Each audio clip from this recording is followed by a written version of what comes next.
3 anni al via sul miglio, Evidence Fair, Melody Jack, Scudo, Elomar, Espresso, GSO, Elvio in prima fila, Electra Elsa, Epica Daghi in seconda, Elvio guidato da VP dell'Annunziata in luogo di Alessandro Gocciadoro, favori per Evidence Fair numero 1, Andrea Farolfi in sediolo.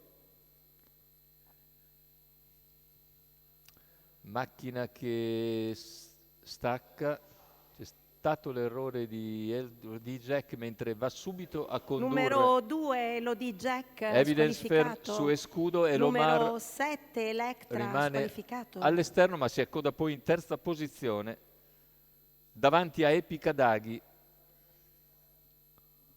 Partito con cautela invece Elvio, che ora dalle posizioni di retroguardia cerca di risalire, ma intanto Evidence Fair sta tirando via veramente a buona andatura, completa un quarto iniziale in 28,8.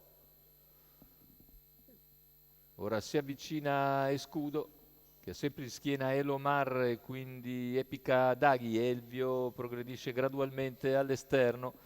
Dopo 600 metri percorsi in 44,9, ha rallentato leggermente l'andatura Andrea Farolfi in sediolo Evidence Firm, seconda posizione per Escudo, terza per Elomar, poi Epica Daghi, all'esterno continua Elvio nella sua progressione e ha ridotto il divario dalla leader, ora si avvicina sensibilmente dopo un giro in 1 minuto e 1 decimo.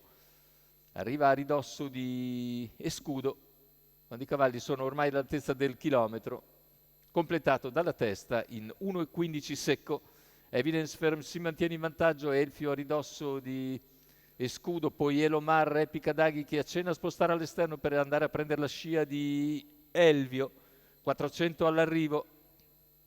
È sempre in vantaggio Numero Evidence 5 Firm. Espresso GSO squalificato. Escudo rimane in schiena, poi Elomar con Elvio che ha parcheggiato ma ora in retta d'arrivo. C'è Evidence Firm in vantaggio, sposta al suo esterno Escudo, ci prova Escudo, Evidence Firm un po' fermina nel finale, passa Escudo e vince su Evidence Firm, mentre al terzo chiude Epica Daghi piegando Elvio. 1,14 e 5, ragguaglio conclusivo, 32 a chiudere con Lucio Becchetti in superordine che raddoppia il successo ottenuto in precedenza, piega nettamente sul palo Evidence Firm che si è impigrita nel finale, vedete le ultime battute, gli ultimi 100 metri. Andrea Farolfi deve richiederla a fondo ma passa facile Escudo, una lunghezza sul traguardo per l'allievo di Lucio Becchetti che continua nel suo ottimo momento di forma e vince questa prova per 3 anni all'Arcoveggio. Lucio Becchetti ancora in salchi e al training, questa volta per il signor Luigi Colassanti.